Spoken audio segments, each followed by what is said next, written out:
আহমদ মুসা প্রায় নিয়মিতই এই সাগর তীরে আসে এবং একসময় এই টেবিলে এসে বসে। যথারীতি একজন নিষ্ঠাবান শেখের পোশাক আহমদ মুসার দেহে। চায়ের কাপে চুমুক দিয়ে আহমদ মুসা তাকিয়েছিল আন্দামান সাগরের স্থির কালো পানির দিকে। তার টেবিলে তার মুখোমুখি আরেকজন এসে বসল। আহমদ মুসা সাগর থেকে দৃষ্টি ফিরিয়ে নিয়ে তার সামনে এসে বসা লোকটির দিকে তাকালো। তাকিয়েই চমকে উঠল। সেদিন রিকশায় চড়ে যাওয়া এই লোকটিকে অনুসরণ করে আহমদ মুসা হাজি আবদুল্লাহকে রাখা বন্দিখানায় পৌঁছেছিল। রিকশা চড়ে যাওয়ার সময় ওদের কথোপকথন থেকে এই লোকটির নাম শুনেছিল হরিকিষাণ। পরে ওখানে গিয়ে দেখেছিল হরিকিষাণ ওই বন্দিখানার প্রহরা ব্যবস্থার প্রধান। সম্ভবত সে পুলিশের গোয়েন্দা বিভাগে থাকা ছাড়াও সন্ত্রাসবাদী সংস্থা মহাসংঘ এর প্রভাবশালী সদস্য। আহমদ মুসা তাকে চিনতে পেরে সিদ্ধান্ত নিলেও লোকটিকে একটু বাজিয়ে দেখতে হবে, কিছু পাওয়াও যেতে পারে। পরিচিত লোককে নতুন করে দেখছে এমন একটা ভাব নিয়ে সে তাকিয়ে থাকল লোকটির উদ্দেশ্যে এবং হিন্দি ভাষায় বলল, হরিকিষাণজি, আপনি কেমন আছেন? হরিকিষাণ লোকটি ওয়েটারের দিকে তাকিয়ে তার অপেক্ষা করছিল। আহমদ মুসার সম্বোধন শুনে ফিরে তাকাল, কিন্তু আহমদ মুসাকে চিনতে না পারায় একটা বিব্রত ভাব তার চোখে মুখে ফুটে উঠল। বলল, আপনি আমাকে চেনেন, কিন্তু আমি তো চিনতে পারছেন না, এই তো? আহমদ মুসা হরিকিষাণের মুখের কথা কেড়ে নিল। কথা শেষ করে আহমদ মুসা একটু থামল, পরক্ষণে মুখে হাসি টেনে বলল, কেন মনে পড়ছে না? ওল্ড সেন্ট্রাল মেডিকেল স্টোর, এর বাড়িতে আমি আপনাকে দেখেছিলাম। আমি সাবেক জেনারেল জগজিৎ জয়রাম মহাগুরুর পক্ষ থেকে সেখানে গিয়েছিলাম হাজি আবদুল্লাহকে জিজ্ঞাসাবাদ করার জন্যে। আসলে আহমদ মুসা জেনারেল জগজিৎ জয়রাম মহাগুরুকেই চিনি না। হরিকিষাণকে অনুসরণ করে সেদিন ওল্ড সেন্ট্রাল মেডিকেল স্টোর ঘাটিতে গিয়ে আড়াল থেকে হরিকিষাণদের মুখে ওই জেনারেলের নাম এবং তার লোকদের আসার কথা শুনেছিল। হরিকিষাণের মুখে লজ্জা মিশ্রিত হাসি ফুটে ওঠে। সে বলল, সরি, সেদিন ছিল রাত আর আপনি হ্যাট পরেছিলেন, তাই চিনতে পারছিলাম না। তার অন্ধকারে ঢিল ছোড়ার কৌশলটা কাজে লেগেছে দেখে আনন্দিত হল আহমদ মুসা। ও তাই হবে। যাক, আপনারা কেমন আছেন? হাজি আবদুল্লাহর খবর কি? কেন, আপনি কিছু জানেন না? হরিকিষাণের কথায় মনে মনে উদ্বিগ্ন হল আহমদ মুসা। হাজি সাহেবের কিছু হয়নি তো? কিছু না জানার কথা বলছে কেন? ঘটেছে কি কিছু তাহলে? আহমদ মুসা হরিকিষাণের দিকে চোখ তুলে বলল, আমি সেদিন ওখান থেকে ফিরে কলকাতা গিয়েছিলাম। গত রাতে ফিরেছি। বিশেষ কিছু কি ঘটেছে? বড় কিছু ঘটেছে, বিপদ দেখা যাচ্ছে সামনে, বলে থামল হরিকিষাণ। আরও উদ্বিগ্ন হল আহমদ মুসা। বলল, কি ঘটেছে? সিবিআই তদন্ত আসছে। সম্ভবত হাজি সাহেবের পরিবার থেকে কেন্দ্রীয় সরকারের কাছে অভিযোগ গেছে যে পুলিশ তাকে নিয়মমাফিক গ্রেফতার না করে বেআইনিভাবে লুকিয়ে রেখেছে। আমি সবকিছু জানি না, তবে আজই সিবিআইয়ের শক্তিশালী টিম একটা আসছে, আর সিবিআই গোয়েন্দারা নাকি ইতোমধ্যেই এসে গেছে। আহমদ মুসা মনে মনে খুশি হল। বুঝল যে মার্কিন রাষ্ট্রদূত তাহলে অ্যাকশনে গেছেন। মার্কিন প্রেসিডেন্ট বা সরকারের চাপেই তাহলে এই ঝড়ের সৃষ্টি। আহমদ মুসা কণ্ঠে কৃত্রিম ভয় নিয়ে বলল, তাহলে এখন কি করা? সে চিন্তা উপরওয়ালারাই করছে। আজ হাজি আবদুল্লাহকে সরিয়ে ফেলা হবে, বন্দিখানা থেকে বের করে নিয়ে হাত পা বেঁধে নৌকায় তুলে মাঝ সাগরে ডুবিয়ে দেওয়া হবে। চমকে উঠল আহমদ মুসা, কিন্তু নিজেকে দ্রুত সামলে নিয়ে বলল, সিবিআই রাতে ধরা পড়া থেকে বাঁচার এটাই উপায়? আপনার তো তাহলে অনেক দায়িত্ব মিস্টার হরিকিষাণ। হাজি আবদুল্লাহকে সরাবার দায়িত্ব তো আপনাকেই মনে হয় নিতে হবে। আহমদ মুসা চাইল তাদের পরিকল্পনার বিস্তারিতটা জানতে। আহমদ মুসার কথায় জবাবে হরিকিষাণ বলল, আমার দায়িত্ব ওই বাড়িটাই পাহারা দেয়া। ওই অপারেশনের জন্য লোক পাঠানো হবে পোর্ট ব্লেয়ার হেড অফিস থেকে। রাত 3টার দিকে পানি সাপ্লাই সংস্থার ওয়াটার ক্যারিয়ার নিয়ে আসবে তারা। সিবিআইয়ের গোয়েন্দা আগে এসেছে বললেন, ওরা কিছু টের পাবে না তো? বলল আহমদ মুসা, তার কণ্ঠে কৃত্রিম উদ্বেগ। হ্যাঁ, ওরা ইতোমধ্যে এসেছে শুনেছি, কিন্তু ওরা আমাদের গোপন বন্দিখানার সন্ধান পাবে কি করে? অতএব ভয়ের তো কিছু নেই। ঈশ্বর আমাদের সাহায্য করুন। আপনি কখন যাচ্ছেন ডিউটিতে? উঠে দাঁড়াতে দাঁড়াতে বলল আহমাদ মুসা। সারাদিন যাচ্ছি না, রাত 8টার দিকে যাব। ওকে হরিকিষানজি, আসি, বাই, বলল আহমাদ মুসা। বেরিয়ে এলো আহমাদ মুসা রেস্টুরেন্ট থেকে। আল্লাহর শুকরিয়া আদায় করল সে। ঠিক সময়ে সে সব কিছু জানতে পেরেছে। অবশ্য হাজী সাহেবকে বাঁচাতে হবে। ওদের হাত থেকে হাজী সাহেবকে ছিনিয়ে নেওয়ার চেয়ে ওরা রাত 3টায় বন্দিখানায় পৌঁছার আগে তাকে সরিয়ে নেওয়া অনেক সহজ হবে। কিন্তু পরক্ষণে সে ভাবল, হাজী সাহেবকে সে উদ্ধার করলে তাকে যে আন্দামান সরকার মহাসংঘের সাথে মিলে আটক করেছিল তা প্রমাণ করার পথ থাকবে না, এবং মহাসংঘের সাথে আন্দামান সরকারের সম্পর্ক থাকার বিষয়টি প্রমাণ করার একটা সুযোগ হাতছাড়া হবে। আহমদ মুসা চিন্তা করে দেখছে, হাজী আবদুল্লাহ আহমদ শাহ আলমগীরের উদ্ধার করা এবং মহাসংঘের কিছু লোক ক্ষয় হওয়া সমস্যার সমাধান নয়। সাম্প্রদায়িক ও সন্ত্রাসী সংগঠন মহাসংঘ যদি টিকে থাকে, তাদের কাজ করার সুযোগ যদি অব্যাহত থাকে, তাহলে ভারতের প্রশাসন যন্ত্রে তাদের প্রভাব প্রতিপত্তি আরও বাড়বে এবং বর্তমানের মতো সাম্প্রদায়িক দুষ্কৃতি আরও বৃদ্ধি পাবে। এক হাজী আবদুল্লাহ ও আহমদ আলমগীরকে উদ্ধার করলেও আরও শত শত হাজী আবদুল্লাহ আহমদ শাহ আলমগীরকে তারা কব্জা করবে। সুতরাং প্রয়োজন এই সন্ত্রাসী সংগঠনের সমূলে উচ্ছেদ, আর এই কাজ শুধু করতে পারে ভারত সরকারই। এজন্য প্রয়োজন মহাসংঘকে ভারত সরকারের কাছে হাতে নাতে ধরিয়ে দেয়া। এর একটা সুযোগ তার হাতে এসেছে। এই সুযোগের সদ্ব্যবহার অবশ্যই তাকে করতে হবে। হাজী আবদুল্লাহকে উদ্ধার করে নিজেদের গোপন আশ্রয় নেওয়ার সিদ্ধান্ত পাল্টাল আহমদ মুসা। সঙ্গে সঙ্গে যে চিন্তাটা এসে আহমদ মুসার মাথায় ভর করল সেটা হলো, কিভাবে হাজী আবদুল্লাহ ওদের হাতে থাকা অবস্থায় ওদেরকে সিবিআইয়ের হাতে ধরিয়ে দেবে। সিবিআইয়ের গোয়েন্দারা যারা এসেছে তাদেরকে হাজী আবদুল্লাহর বন্দী থাকার অবস্থাটা জানিয়ে দিতে পারলেই কাজ হয়ে যেত। কিন্তু সেটা কিভাবে? ওদের তো কিছুই জানা নেই। আহমদ মুসা বাসার দিকে হাঁটছিল। তার মাথার মধ্যে তখন তোলপাড় করছিল সব চিন্তা।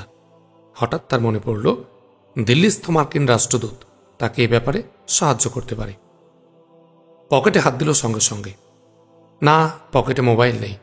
মর্নিং ওয়াকের সময় সাধারণত সে মোবাইল পকেটে নেয় না। সেই সিলসিলাই আজও মোবাইল তার সাথে নেই। আহমদ মুসা হাঁটার গতি দ্রুত করল। বাসার গেটে এসে পৌঁছতে দেখল দুতলার বেলকনি থেকে সাজনা সিংহাল তাকে ব্যস্ত হয়ে ডাকছে। আহমদ মুসা দৌড় দিল। একতলার ড্রয়িং রুমে প্রবেশ করে দেখতে পেল হাতে মোবাইল নিয়ে সিঁড়ি দিয়ে নামছে সুরপা। ধন্যবাদ বলে আহমদ মুসা তার হাত থেকে মোবাইল নিল। এক্সিলেন্সি মিস্টার রবার্ট পাওয়েল, মার্কিন রাষ্ট্রদূত। মোবাইলটা আহমদ মুসার হাতে দিতে দিতে ফিসফিস কণ্ঠে বলল সুরপা সিংহাল। আহমদ মুসা মোবাইলটি কানে তুলে নিয়ে শুনল, গুড মর্নিং বিভেন, কেমন আছো? তোমার কাজ হয়ে গেছে? সিবিআই ও অন্যান্য গোয়েন্দারা মুভ করেছে, বলল ওপার থেকে রাষ্ট্রদূত। ধন্যবাদ স্যার, আমি কিছুটা জানতে পেরেছি, আহমদ মুসা বলল। আকস্মিক এক সুযোগ পেয়ে গোপন মহাসংঘের একজনের কাছ থেকে কিছুটা জানতে পারলাম। কিন্তু ওরা জানল কি করে? এই উদ্যোগ তো খুবই গোপনে চলছে। প্রধানমন্ত্রী সরাসরি এই বিষয়টা তত্ত্বাবধান করছেন। তাহলে সিবিআইয়ের শীর্ষ পর্যায়ে কোথাও ওদের লোক আছে নিশ্চয়। সাংঘাতিক ব্যাপার। বিষয়টা প্রধানমন্ত্রীকে তাহলে জানাতে হয় বলে একটা দম নিয়ে মার্কিন রাষ্ট্রদূত রবার্ট পাওয়েল বললেও, শোনো, তোমাকে যে জন্য টেলিফোন করেছি, তোমাকে একটা বিশেষ মোবাইল নম্বর দিচ্ছি। সেটা আন্দামানে যাওয়া সিবিআই অপারেশন চিফের। তার সাথে যোগাযোগ রাখবে। তোমার বিভেন বার্গম্যান নাম সে জানে। তোমার সাহায্য তাদের প্রয়োজন। ভারতের প্রধানমন্ত্রী আমার মাধ্যমে তোমাকে অনুরোধ করেছেন। কথা শেষ করে বিশেষ মোবাইল নম্বরটি বলল মার্কিন রাষ্ট্রদূত। আহমদ মুসা নম্বরটি লিখে নিয়ে বলল, অনেক ধন্যবাদ মিস্টার অ্যাম্বাসেডর। ঈশ্বরকে ধন্যবাদ, ঈশ্বর তোমাকে সাহায্য করুন, বলল মার্কিন রাষ্ট্রদূত। একটা বিষয়, সিবিআই অপারেশন টিপ কখন আন্দামানে পৌঁছেছে? আহমদ মুসার জিজ্ঞাসা। আজ সন্ধ্যা নাগাদ পৌঁছেছে বলে আমি জানি। এই সময়সূচি ঠিক থাকা খুব জরুরি স্যার। এর চেয়ে যেন দেরি না হয়। কেন, কোনো সমস্যা আছে? ইয়েস মিস্টার অ্যাম্বাসেডর, আজ মধ্যরাতের দিকে সিবিআই অ্যাকশনে আসার আগে হাজী সাহেবকে হত্যা করে তারা তাকে বেআইনিভাবে বন্দী করে রাখার দায় থেকে নিজেদের মুক্ত করতে চায়। সর্বনাশ! তাহলে এখন প্রধানমন্ত্রীকে আমি বলছি যে তাদের অবশ্যই সন্ধ্যার মধ্যে আন্দামানে পৌঁছতে হবে, কিন্তু পৌঁছে অল্প সময়ের মধ্যে কি তারা কিছু করতে পারবে? বলল রবার্ট পাওয়েল, তার কণ্ঠে উদ্বেগ। সেটা আমার উপর ছেড়ে দিন মিস্টার অ্যাম্বাসাডর। সরি, আমি ভুলে গিয়েছিলাম যে তুমি আহমদ মুসা। ধন্যবাদ তোমাকে। ধন্যবাদ স্যার, ঈশ্বর তোমাকে সাহায্য করুন। বাই। আহমদ মুসার কথা শেষ করে মোবাইলটা পাশের সোফায় ছুড়ে দিয়ে নিজেও ধপ করে বসে পড়ল সোফায়। তারপর দুহাত দুদিকে ছাড়িয়ে দিল। তার মুখে স্বস্তির একটা আনন্দ। ঠিক রাত 2:45 8 সিটের একটা land cruiser jeep old centre medical store থেকে প্রায় 300 গজ দূরে মিডল পোর্ট রোডের পাশে এক ঝোপের অন্ধকারে এসে দাঁড়াল। জলপাই রঙের জিপটি অন্ধকারে একদম মিশে গেল। জিপে 8 জন আরোহী, পেছনে 3 করে 6 জন, আর সামনে 2 জন। ড্রাইভিং সিটে একজন, তার পাশের সিটে একজন। জিপটি সিবিআইয়ের। ড্রাইভিং সিটের পাশের সিটে major Surajit Scindia, CBI officer. জিপটি দাঁড়াতেই মেজর সুরজিৎ সিন্ধিয়া গলায় ঝোলানো নাইট ভিশন দূরবীন চোখে লাগাল। দূরবীনের দুচোখ ওল্ড সেন্ট্রাল মেডিকেল স্টোরের দিকে। সামনের গোটা রাস্তা সহ মেডিকেল স্টোরের গাড়ি বারান্দা পর্যন্ত পরিষ্কার দেখতে পাচ্ছে মেজর সুরজিৎ সিন্ধিয়া। দেখল গাড়ি বারান্দা এলাকায় 2টি ওয়াটার ক্যারিয়ার দাঁড়িয়ে আছে। খুশি হল। বিভেন বাগম্যানের দেয়া তথ্য অনুসারে ওয়াটার ক্যারিয়ারে করে হাজি আবদুল্লাহকে হত্যা করার জন্য নিয়ে যাওয়া হবে। মেজর সুরজিৎ সিন্ধিয়া ড্রাইভিং সিটে বসা লোকটির দিকে তাকিয়ে বলল, লেফটেন্যান্ট, শিকার আমাদের ঠিক জায়গায় রয়েছে, ঠিক সময়ে আমরা এসেছি। মেজর সুরজিতের জিপটি দাঁড়াবার 3 মিনিটের মধ্যে অনুরূপ আরেকটা জিপ এসে 50 গজ পেছনে দাঁড়াল। এ জিপেও 8 জন আরোহী। এই জিপের পাশে সিটে রয়েছে কর্নেল সুরেন্দ্র সিং। জিপ থামতে সে ওয়্যারলেস তুলে নিল। সুরজিৎ, সব ঠিকঠাক আছে? জি স্যার, আমরা ঠিক সময়ে এসেছি। ওল্ড মেডিকেল স্টোর বাড়িটির গাড়ি বারান্দা এলাকায় 2টি ওয়াটার ক্যারিয়ার দেখতে পাচ্ছি, বলল মেজর সুরজিৎ সিন্ধিয়া। ওকে, বিভান বার্গম্যান তো বলেছে ওয়াটার ক্যারিয়ারে করে হাজি আবদুল্লাহকে পাচার করা হবে, বলল colonel Surendra Singh. Yes sir, ওদিকে চোখ রেখো। ওদের গাড়ি মুভ করলেই আমরা অগ্রসর হব। সামনে চৌমাথার মুখে ওদের আটকাতে হবে। Yes sir. ধন্যবাদ, বাই। বলে ওয়্যারলেস লাইনটা কাট করে আরেকটা লাইনে নব পুশ করল কর্নেল সুরেন্দ্র সিং। রাত 2:55। কর্নেল সুরেন্দ্র সিং এবং ওয়্যারলেস টেলিফোন আবার বেজে উঠল। হ্যালো, কর্নেল সুরেন্দ্র বলছি। টকিং লাইন অন করেই বলল কর্নেল সুরেন্দ্র সিং। ওপার থেকে একটা কণ্ঠ ভেসে এলো, ইয়েস, আমি বিভেন বার্গম্যান। আপনাদের উপস্থিতি ওদের কাছে ধরা পড়ে গেছে, ওরা মুভ করেছে। আপনাদের প্রতিরোধ ও হাজি আবদুল্লাহকে নিয়ে পালানোর কাজ একই সাথে করবে ওরা। ওকে, বাই। ওপার থেকে ওয়্যারলেস টেলিফোন লাইন কেটে গেল। কর্নেল সুরেন্দ্র সিং ধন্যবাদও দিতে পারল না। সঙ্গে সঙ্গে পুশ করল সুরজিতের লাইন। হ্যালো সুরজিৎ, ওপার থেকে সাড়া দিল। ইয়েস, কর্নেল সুরেন্দ্র বলছি। ওরা টের পেয়েছে, মুভ। বেরোবার রাস্তা ওদের ব্লক করো, নির্দেশ দিল কর্নেল সুরেন্দ্র। কর্নেল সুরেন্দ্র শেষ হবার পরবর্তী 2-3 সেকেন্ডের মধ্যে একটা বোমা বিস্ফোরিত হল মেজর সুরজিতের গাড়ির উপর। কর্নেল সুরেন্দ্রর মুভ শব্দ উচ্চারিত হবার সাথে সাথে সুরজিৎ ড্রাইভার লেফটেন্যান্ট বরুণকে মুভ করার ইঙ্গিত দিয়েছিল। বোমা যখন পড়ল তখন কয়েক গজ মুভ করেছে মেজর সুরজিতের জিপ। সুতরাং বোমাটা গিয়ে সরাসরি আঘাত করল জিপের গজ-4 পেছনের মাটিকে। আঘাতের ধ্বংসাত্মক একটা ঢেউ এসে আঘাত করল জিপের পেছনে। প্রবল ঝাঁকুনি দিয়ে উঠল জিপ। শেষ পর্যন্ত উল্টে গেল না, কিন্তু আহত হয়ে লুটিয়ে পড়েছে পেছনের 3 জন সাথী। মেজর সুরজিতের গাড়ি তখনও চৌমাথা থেকে প্রায় 50 গজ দূরে, কিন্তু চৌমাথা থেকে ওল্ড সেন্ট্রাল মেডিকেল স্টোর দূরত্ব 50 গজের বেশি নয়। ওয়াটার ক্যারিয়ার দুটো ইতিমধ্যে 25 গজ পার হয়ে এসেছে। সুতরাং চৌমাথা থেকে মাত্র 25 গজ দূরে, আর তারা আসছে মরণপণ গতিতে। মেজর সুরজিতের গাড়ি যখন 10 গজের মাথায় পৌঁছেছে তখন প্রচণ্ড বেগে একটা ওয়াটার ক্যারিয়ার এসে তার রাস্তার মুখে আড়াআড়ি দাঁড়িয়ে গেল। পরক্ষণে তাতে জ্বলে উঠল আগুন, আর সাথে সাথে দ্বিতীয় ওয়াটার ক্যারিয়ারটি চৌমাথায় এসে বাঁক নিয়ে দক্ষিণের রাস্তা ধরে দ্রুত এগিয়ে চলল। চৌমাথা থেকে উত্তর দক্ষিণে যে রাস্তা বেরিয়ে গেছে তার নাম সি অ্যান্ড লেক রোড। মানুষ সংক্ষেপে একে সি লেক রোড বলে। রাস্তার উত্তর প্রান্ত পোর্ট ব্লেয়ার লেক পর্যন্ত পৌঁছে গেছে, আর দক্ষিণ প্রান্ত এঁকে বেঁকে সাগর তীরে শেষ হয়েছে। মেজর সুরজিতের জিপ দাঁড়িয়ে গেল। রাস্তার দুধারে যেখানে গভীর খাদ, বিশাল ওয়াটার ক্যারিয়ার পাশ কাটিয়ে সামনে এগোবার কোনো উপায় নেই। তার উপর গোটা ক্যারিয়ারটা এখন জ্বলন্ত, তেল ঢেলে দেয়া মাটিতেও আগুন জ্বলছে। ঠিক এ সময় একটানা ব্রাশ ফায়ারের আওয়াজ এলো দক্ষিণ রাস্তার দিক থেকে, অর্থাৎ দূরে ছুটে চলা ওয়াটার ক্যারিয়ারের দিক থেকে। তার সাথে সাথে 2-3টি টায়ার বাস্ট হওয়ার বিকট শব্দ।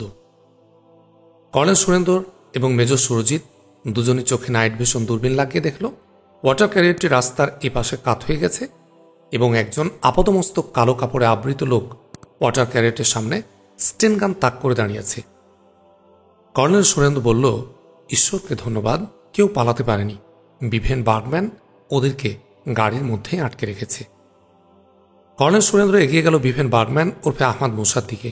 আহমাদ মুসার দিকে হাত বাড়িয়ে বলল, গুড মর্নিং বিভেন বার্গম্যান, আমাদের অশেষ কৃতজ্ঞতা গ্রহণ করুন। ধন্যবাদ কর্নেল বলে আহমাদ মুসা ওই 5 জনের দিকে তার দৃষ্টি আকর্ষণ করে মাঝের একজন সুঠাম দেইকে দেখিয়ে বলল, ইনি নিশ্চয় চিনবেন, জেনারেল জগজিৎ জয়রাম। ইনি আন্দামান মহাসংঘের দ্বিতীয় ব্যক্তি। পুরো নাম এখন তার জেনারেল জগজিৎ জয়রাম মহাগুরু। ডাকা হয় জেনারেল স্বামীজিরে বলে। ওর সামনে পড়ে থাকা তার মোবাইলে উনি গাড়ি কাত হয়ে পড়ার টেলিফোন করছিলেন, সম্ভবত মহাসংঘের 1 নম্বর ব্যক্তি, সংঘের অন্য কাউকে। আমি কলটা সমাপ্ত করতে দেইনি। এই কল থেকে এবং মোবাইল থেকে আরও প্রমাণ পেতে পারেন। থামল আহমাদ মুসা। ধন্যবাদ বিভেন বার্গম্যান, নয়াদিল্লিতে শুধু আপনার নাম শুনেছি। আজকের সফল অভিযানের সব কৃতিত্ব আপনার। আমাদের জীবনও আপনি বাঁচিয়েছেন। আপনি যদি ভারতীয় না হন তাহলে আপনার প্রতি গোটা ভারতবাসী কৃতজ্ঞতা, বলল কর্নেল সুরেন্দ্র। ধন্যবাদ কর্নেল, একটু বেশি বলেছেন। আমি যা করেছি সেটা সামান্য সহযোগিতা। কৃতজ্ঞতা আমাদের ঈশ্বরকে জানানো উচিত। আমি এখন চলি, আপনাদের এখন অনেক কাজ। ঘণ্টা 1.5 পর আমি আপনার সাথে কথা বলবো। বলে একটু থেমে আবার বলে উঠল, হাজি আবদুল্লাহকে ওরা সংজ্ঞাহীন করে চাদরে জড়িয়ে সিটের সেকেন্ড সারির ছাদের সাথে টাঙ্গিয়ে রেখেছে। থামল আহমাদ মুসা, তাকালো সবার দিকে, বলল, আসি colonel Surendra, major Surajit, major Purandara, সকলকে আবার ধন্যবাদ। আহমাদ মুসা দাঁড়িয়ে রাস্তার ঢাল থেকে নিচে নেমে গেল। ওখানে কাত হয়ে পড়েছিল একটি মোটরসাইকেল। মোটরসাইকেলটি নিঃশব্দ উঠে গেল রাস্তার উপর, দ্রুত হারিয়ে গেল অন্ধকারে। বিবি মাধবের খাটের পাশে কিট ক্যাবিনেটের উপরে রাখা মোবাইলটা বেজে উঠল। বালিশে আধা শোয়া বিবি মাধবের চোখটা সবে ধরে এসেছে। মোবাইলের রিংটোন তার সে ঘুম ছিঁড়ে ফেলে। লাফ দিয়ে উঠে বসল, মোবাইলটি হাতে নিয়ে বলল, হোল্ড অন, বলে দ্রুত খাট থেকে নামল, ঘর থেকে বেরিয়ে গেল। বিবি মাধবের স্ত্রী পাশে শুয়েছিল, তার চোখ দুটি ছিল বোঝা। বিবি মাধব যখন মোবাইল নিয়ে ঘর থেকে বেরোয় সে তখন চোখ খুলল। দ্রুত উঠে বসে খাট থেকে নেমে এলো সেও। বিড়ালের মতো নিঃশব্দ পায়ে সে স্বামীর পিছু নিল। বিবি মাধবের স্ত্রী স্বামীর পিছু নিয়ে ঘর থেকে বেরিয়ে এলো। গভর্নর বিবি মাধব ঘর থেকে বেরিয়ে গিয়ে প্রবেশ করল স্টাডিতে। এক হাতে মোবাইল, অন্য হাতটা দিয়ে নব ঘুরিয়ে দরজা ঠেলে পুরোটাই খুলে দিল। শেষ প্রান্তে খোলা দরজা ধরে রাখার জন্য ছিল একটা ছোট্ট চুম্বক। সেই চুম্বকে দরজা খট করে আটকে গেল। দরজা পুরোটা খোলা রইল। গভর্নর বিবি মাধব দ্রুত গিয়ে বসল স্টাডি রুমের একটা চেয়ারে। বিবি মাধব মনোযোগ দিল মোবাইলের দিকে, কথা বলা শুরু করল। মিসেস মাধব খোলা দরজার ওপাশে দরজার চৌখাট ঘেঁষে দাঁড়ালো, উৎকর্ণ হল মোবাইলের কথা শোনার জন্য। তার স্বামী বিবি মাধবই তখন কথা বলছে। কি বলছো? জেনারেল স্বামীজি নিহত? কখন? কিভাবে ঘটল? তোমরা হাজি আবদুল্লাহকে নিয়ে বন্দিখানা থেকে বেরোচ্ছ, এটা তো জেনারেল স্বামীজি আমাকে জানালেন, বলল বিবি মাধব, কণ্ঠ তার উত্তেজিত। ওপর থেকে কি যেন বলল, তা শোনার পর গভর্নর বিবি মাধব আবার বলল, এটা কি করে সম্ভব? আজ সন্ধ্যায় সিবিআই আন্দামানে এসে পৌঁছেছে, কিভাবে তাদের পক্ষে এমন অভিযান চালানো সম্ভব? তারা এই বন্দিখানার খোঁজ নিল কখন, খোঁজ পেল কখন, বলল গভর্নর বিবি মাধব। অল্প কিছু শোনার পর বলল, থামো, শোনো, সুষমা রাওকে সিবিআই উদ্ধার করেনি, করলে তারা সুষমাকে আমার বাড়িতে নিয়ে আসতো। সুষমা রাওকে যে আমরাই কিডন্যাপের নাট করে আটক করেছি শাহ আলমগীরকে কথা বলতে বাধ্য করার জন্য, এটা আহমাদ মুসা জানতেও পারে, আন্দাজও করতে পারে।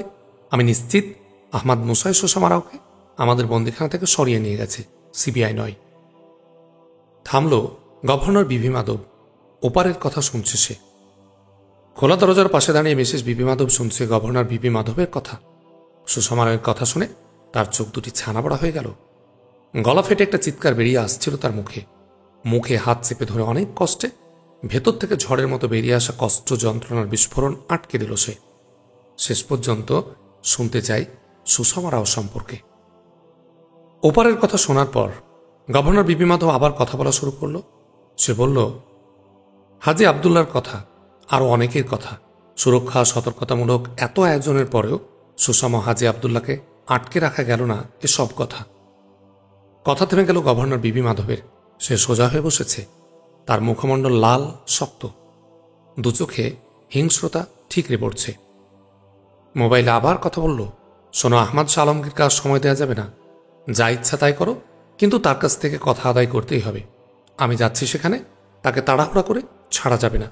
সেরকম পরিস্থিতি হলে হত্যা করতে হবে। এই বলে থামল বিবি মাধব, চেয়ারে হেলান দিল। বলল, আবার এদিকে সব কাজ বন্ধ। এখন রাজঘাটিকে রক্ষার ব্যবস্থা করো সবাই। পুলিশ আর্মি ছাড়া যেই ওদিকে যাবার চেষ্টা করুক তাকে হত্যা করতে হবে। উইকেন্ডের গোটা 2 দিন আমি ওখানেই থাকব। ওকে, বাই। কথা শেষ করে স্থির হয়ে বসে থাকলো চেয়ারে। সে তাকিয়ে আছে সামনের টেবিলটার দিকে, কিন্তু চোখে কোনো দৃষ্টি নেই। আত্মস্থ ভাবছে। গভর্নর বিবি মাধবের কথা শেষ হলে মিসেস বিবি মাধব ফিরে চলল তার বেডরুমের দিকে। কিন্তু আসার সময় তার পায়ে যতটুকু শক্তি ছিল সেই শক্তি এখন আর নেই। পিতা হয়ে নিজের মেয়েকে কিডন্যাপ করিয়েছে আহমদ শাহ আলমগীরের কথা বলতে বাধ্য করতে। এখন তো দেখা যাচ্ছে আহমদ শাহ আলমগীরকে তারাই কিডন্যাপ করেছে। কেন কিডন্যাপ করেছে? সুষমাকে সে ভালোবাসে অপরাধী নিশ্চয় নয়। কারণ সুষমাকে গিনিপিগ বানিয়ে যে কথা আদায় করতে চেয়েছিল আহমদ শাহ আলমগীরের কাছ থেকে, সেটাই আসল। সে আসল ব্যাপারটি কি, যার জন্যে নিজের মেয়েকে গিনিপিগে পরিণত করল? একমাত্র সুরূপা সিংহালের সাথে সুষমা নিয়মিত যোগাযোগ আছে। সুস্মিতা বালাজিরও যোগাযোগ আছে। তাহলে সেই সূত্রেই কিছু কি জানতে পেরেছে সে? তার মনের কোণের আশার প্রদীপটা আরও উজ্জ্বলতর হল। সে বেডে এসে শুয়ে পড়ল, চাদর টেনে মুড়ি দিল। একটু পর মোবাইল করল সুরূপা সিংহালকে। সুরূপা সিংহাল শুয়েছিল, ঘুমায়নি। তার স্বামীও ঘুমায়নি। আহমদ মুসা 12টার দিকে বেরিয়ে গেছে। তারপর তারা শুয়েছে বটে, কিন্তু তাদের ঘুম আসেনি। মোবাইল ফোন বেজে উঠলে মোবাইল তুলে নিল। হ্যালো ওপেন করল। মা সুরূপা, আমি তোমার খালা সুষমার মা। কেমন আছো? ঘুম ভাঙালাম মা, সরি। খবর ভালো তো খালাম মা? আমরা জেগেই ছিলাম। খবর ভালো নয় মা, বুকটা হালকা করার জন্য তোমাকে টেলিফোন করেছি। আমার মেয়ের যদি আরও কিছু খোঁজ পাই সেজন্যেই। বলুন খালাম্মা, আরও খারাপ কিছু ঘটেনি তো? আরও খারাপ কি ঘটবে মা জানো? আমার সুষমাকে তার পিতাই কিডন্যাপ করেছিল গিনিপিগ হিসাবে ব্যবহার করে আলমগীরের কাছ থেকে কথা আদায়ের জন্যে, বলে কান্নায় ভেঙে পড়ল বিবি মাধব। সুরূপা সিংহাল বলল অবাক হয়ে, আপনি শান্ত হন খালাম্মা। কথাটা সত্য কিনা কার কাছ থেকে শুনেছেন? তোমার খালু সাহেবের মুখ থেকেই শুনেছি, এই অল্পক্ষণ আগে। এই এত রাতে কার সাথে তিনি এ নিয়ে আলাপ করবেন? হ্যাঁ তাই তো, কি যেন এক বড় ঘটনা ঘটেছে সুরূপা। কোনো এক জেনারেল স্বামীজি নাকি আজ রাতে নিহত হয়েছে। হাজি আবদুল্লাহকে কারা যেন উদ্ধার করে নিয়ে গেছে। আমার সুষমাকে হাজি আবদুল্লার মতো করে তোমার খালু সাহেবরা আটকে রেখেছিল জানলাম। আরও মিসেস বিবি মাধবের কথার মাঝখানে সুরূপা সিংহাল বলে উঠল, হাজি আবদুল্লাহ উদ্ধার হয়েছেন? সুরূপার চোখ মুখ উজ্জ্বল হয়ে উঠেছে আনন্দে। তার আনন্দের কারণ হাজি আবদুল্লাহ উদ্ধার হওয়া আহমদ মুসার অভিযান সফল হওয়ার প্রমাণ। মুহূর্তের জন্য থামল তারা। থেমে আবার বলল, মা, আমার সুষমার আর কোনো খবর জানাতে পারো? সঙ্গে সঙ্গে উত্তর দিল না সুরূপা। একটু ভাবল, তারপর বলল, সে ভালো আছে খালাম্মা। আমি একটু দেখি খালাম্মা, কালকে আপনাকে আরও খবর দিতে পারি কিনা। ধন্যবাদ মা, ঈশ্বর তোমাদের ভালো করুন। এখন রাখলাম টেলিফোন। ওপার থেকে লাইন কেটে গেল। আহমদ মুসা টেলিফোন করল কর্নেল সুরেন্দ্রকে। বলল, ঘটনা দ্রুত সামনে গড়াচ্ছে মিস্টার কর্নেল। হাজি আবদুল্লাহ আপনাদের হাতে পড়ার মতো এ ধরনের ঘটনার পুনরাবৃত্তি এড়ানোর জন্যে তারা রাজদ্বীপে বন্দী করে রাখা আহমদ শাহ আলমগীরকে হত্যার সিদ্ধান্ত নিয়েছে। সম্ভবত মোগল বংশীয় কোনো গুরুতর তথ্য তার কাছ থেকে আদায় করতে চায়। আজ তারা যে তথ্যের জন্য চেষ্টা করবে, তারপর পেলেও বা না পেলেও উভয় অবস্থাতেই তাকে হত্যা করবে। পোর্ট ব্লেয়ার থেকে ইতোমধ্যে মহাসংঘের নেতারা রাজদ্বীপে যাত্রা করেছে বা যাত্রা করবে বলে জানতে পেরেছি। আহমদ মুসা বলল, গুরুতর ইনফরমেশন মিস্টার বার্গম্যান। কি করার কথা ভাবছেন? সময় তো হাতে নেই, বলল কর্নেল সুরেন্দর। এক্ষুনি আমাদের রাজদ্বীপে মুভ করা দরকার। আপনাদের কি চিন্তা? আহমদ মুসা বলল, আমিও তাই ভাবছি, কিন্তু কোথায় যাব, কি করব, এ নিয়ে তো আমাদের ভাবার কোনো সময় নেই। আপনি আমাদের সাহায্য করতে পারেন, বলল কর্নেল সুরেন্দর। অবশ্যই মিস্টার কর্নেল, আমি মনে করছি আপনারা আপনাদের ওয়েতে রাজদ্বীপে যাত্রা করুন। আমি আমার নিজস্ব অবস্থায় রাজদ্বীপে যাত্রা করছি। আপনারা 1 নম্বর নাঙ্গাল জেটিতে নামুন। এই ঘাটিটি রাজদ্বীপের ধ্বংসপ্রাপ্ত ফার্স্ট সার্কেল পাশে। আমাদের টার্গেট ফার্স্ট সার্কেল। বিস্তারিত আমি রাজদ্বীপে পৌঁছে বলবো। 1 নম্বর নাঙ্গাল ডকইয়ার্ড নামার পর সিবিআইয়ের পোশাক আপনাদের পরিত্যাগ করতে হবে এবং আপনাদের সবাইকে পুরাতত্ত্ব কর্মীর পোশাক পরতে হবে। আপনারা রাজদ্বীপে ওই নাঙ্গাল ডকইয়ার্ড অপেক্ষা করবেন। আমি রাজদ্বীপে পৌঁছে আপনার সাথে যোগাযোগ করব। আহমদ মুসা বলল, ধন্যবাদ মিস্টার বার্গম্যান। একটা পথ আমাদের সামনে তৈরি হলো। আপনি বললেন ফার্স্ট সার্কেল আমাদের টার্গেট, কিন্তু সার্কেলটা তো বিরাট এবং গোটাটাই তো বিধ্বস্ত, পরিত্যক্ত, বলল কর্নেল সুরেন্দর। আহমদ মুসা হাসল, বলল, মিস্টার কর্নেল, অন্ধকারের জিব্রা বিধ্বস্ত পরিত্যক্ত স্থানের অলিগলি বেশি পছন্দ করে। আর ফার্স্ট সার্কেল একেবারে পরিত্যক্ত নয়, ওখানে একটা পুরাতত্ত্ব অফিস আছে। ধন্যবাদ মিস্টার বার্গম্যান, বুঝেছি। দ্বীপে যাওয়ার ক্ষেত্রে বিধিনিষেধ আছে, আপনি আমাদের সাথে গেলেই পারতেন। তা হতো, কিন্তু পরিকল্পনাটি একটু ভিন্ন। আপনারা টার্গেটে প্রবেশ করবেন উত্তর দিক থেকে আর আমি প্রবেশ করব দক্ষিণ দিক থেকে। সে কারণে আলাদা পথে যাওয়াটাই ভালো। তবে কিছু যদি করতে চান তাহলে সিবিআইয়ের আইডেন্টিটি কার্ড আমাকে দিতে পারেন, কিন্তু দিতে চাইলেও এ সময় দিতে পারবেন না। কর্নেল সুরেন্দর হেসে উঠল, বলল, মনে করুন আপনার কার্ড হয়ে গেছে। এখন বলুন কার্ড আপনি কোথায় ডেলিভারি নেবেন? এখন বাজে 4টা। আমরা রাজদ্বীপের উদ্দেশ্যে যাত্রা করব ঠিক ভোর 5:30টায়। আহমদ মুসা হাসল, বলল, তাহলে আপনাদের ভিডিও ক্যামেরা কার সাথে ছিল? বন্দুকের নলের সাথে, মাথার ক্যাপের সাথে, না গাড়ির হেডলাইটের সাথে? হাসল কর্নেল সুরেন্দরও, বলল, সত্যি মিস্টার বার্গম্যান, আপনার অসাধারণ মেধা। আমাদের স্টেনগান, রিভলভার, গাড়ির হেডলাইট সব কিছুর সাথে ভিডিও ক্যামেরা আছে, আর মাথার ক্যাপেও ভিডিও ক্যামেরা থাকে, কিন্তু সেটা আমরা রাখি অপারেশনের সময় নয়, সাধারণ চলাফেরার সময়। ভিডিও থেকে আমরা সুন্দর ছবি করে নেব। আমাদের এখানকার হেডকোয়ার্টারে আইডেন্টিটি কার্ড তৈরির অটো সিস্টেম রয়েছে। কিন্তু একজন কর্নেল হয়ে সিবিআই কর্নেলের এ ধরনের আইডেন্টিটি কার্ড আপনি দিতে পারেন? আহমদ মুসা বলল। আবারও হাসল কর্নেল, বলল, আপনার নাম ছাড়া অন্য কোনো পরিচয় আমাকে জানানো হয়নি, কিন্তু এটুকু বলে দেওয়া হয়েছে আপনার নির্দেশ বা ইচ্ছা পূরণের জন্য যে কোনো আইন আমি ভাঙতে পারি। ধন্যবাদ কর্নেল। সকাল 7টার আগে পোস্টাল বক্স ক্লিয়ার হয় না, তার আগেই কোনো এক সময় আমি ওটা সংগ্রহ করে নেব, বলল আহমদ মুসা। ধন্যবাদ মিস্টার বার্গম্যান, খুব নিরাপদ প্রস্তাব, আমি সেটাই করব। অল রাইট, তাহলে কথা শেষ। ইয়েস, বাই বাই, বলে আহমদ মুসা কল অফ করে দিল। আহমদ মুসার পোর্ট ব্লেয়ার থেকে সোজা পূর্ব দিকে এগিয়ে যায়। রাজদ্বীপ অতিক্রম করার পর পূর্ব দিক থেকে এসে দক্ষিণ উপকূলে প্রবেশ করে। দক্ষিণ উপকূল বরাবর তীরের একদম গা ঘেঁষে পশ্চিম দিকে এগিয়ে দ্বীপের দক্ষিণ পশ্চিম কোণায় আহমদ মুসার বোট দক্ষিণমুখী একটা খাড়িতে প্রবেশ করল। খাড়িটা 10 মাইল পর্যন্ত ভেতরে এগিয়ে গেছে। আহমদ মুসা তার বোট নিয়ে দ্রুত এবং নিঃশব্দে খাড়ির শেষ প্রান্তে হ্রদের মুখে এসে পৌঁছল। বেছে বেছে সাইলেন্সার বোর্ড জোগাড় করেছিল। তার সিবিআই আইডেন্টিটি কার্ড এ ব্যাপারে তাকে খুবই সাহায্য করেছে। হ্রদের মুখে পৌঁছার পর হ্রদের গোটা দৃশ্য আহমদ মুসার সামনে আসার সাথে সাথে তার দুচোখ ছানা বড়া হয়ে গেল। দেখল হ্রদের উত্তর প্রান্তে যেখানে পায়ে হেঁটে পার হওয়ার গিরিপথটি অবস্থিত, সেখানে বড় আকারের 2টি বোট নোঙ্গর করা। 2টি বোটই দোতলা, 4 ইঞ্জিন বিশিষ্ট। স্তম্ভিত আহমদ মুসা তাড়াতাড়ি তার বোট খাড়ির কিনারে একটা ঝোপের আড়ালে সরিয়ে নিল।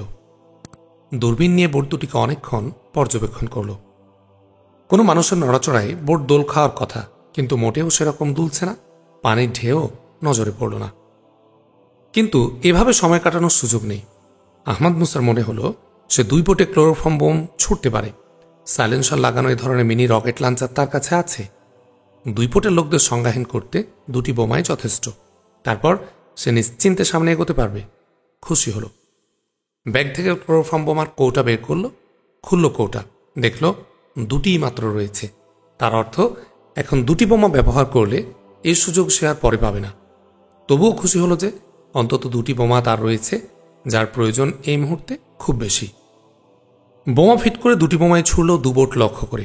প্রথমটি পড়ল দোতলার অংশে ডেকের উপর, বেলুন ফাটার মতো ছোট্ট একটা শব্দ। দ্বিতীয় বোমা দ্বিতীয় বোটের নিচতলা কেবিনের দরজায় গিয়ে আঘাত করল। 15 মিনিট অপেক্ষা করল সে, কোনো লোক বের হল না। বোটের মধ্যে কোনো নাড়াচড়াও নেই। মানুষ থাকলে বোমার শব্দ যত ছোটই হোক মানুষ বের হবে। মানুষ কি ঘুমিয়ে আছে? সেটাও হতে পারে। যদি হয় তাহলে চিন্তাই নেই, তারা এখন লম্বা ঘুম দেবে। আহমদ মুসা বোট চালিয়ে ঢুকে পড়ল হ্রদে। বোট নিয়ে নগর করল 2 বোটের পাশে। বোট থেকে নামলো পাশের বোটে। 2 বোটই দেখল, 2 বোটে অনেকগুলো করে বাক্স। আহমদ মুসা বোট দুটির ইঞ্জিন পরীক্ষা করল, দেখল অন্তত গত 2 ঘন্টায় ইঞ্জিন চালু করা হয়নি। ফুয়েল মিটার সাক্ষ্য দিচ্ছে ফুয়েল ট্যাঙ্ক 100% ভর্তি। সব মিলে আহমদ মুসা ভাবল 2 ঘন্টা আগে বোটটি এলে লোক নেমে যাওয়ার সাথে কিংবা এতক্ষণে মালগুলো সব নেমে যেত, ফুয়েল ট্যাঙ্কে কিছুতেই পূর্ণ থাকত না। সুতরাং এই বোট দুটি যাওয়ার জন্য প্রস্তুত হয়েছে। আহমদ মুসার মনে চিন্তা জাগল, মহাসংঘের এখানকার লোকেরা পালাবার বিকল্প ব্যবস্থা করে রাখেনি তো এটা? আর পেছন দিক দিয়ে পালাবার এর চেয়ে সহজ নিরাপদ পথ আর তো হয় না। আহমদ মুসা যতই ভাবল, এই বিশ্বাসটাই তার দৃঢ় হল। এবার আহমদ মুসা তার বোটটি ডুবিয়ে দিল এবং গিরিপথে উঠে এলো। ব্যাগ থেকে ডিস্ট্যান্ট সাউন্ড মনিটরিং যন্ত্র কানে লাগিয়ে সে গিরিপথ দিয়ে উঠতে লাগল। উত্তর প্রান্তে গিরিপথের প্রায় মুখের কাছে এসে একটা গুহা মতো স্থান নিয়ে পাথরের আড়ালে বসল। হাতঘড়ির দিকে তাকালো, 10টা বাজে। দেরি হয়ে গেছে। মনে মনে ভাবল আহমদ মুসা, কিভাবে এগোবে চিন্তা করে গুছিয়ে নিতে হবে। অন্যদিকে কর্নেল সুরেন্দ্রের সাথে যোগাযোগটাও করতে হবে।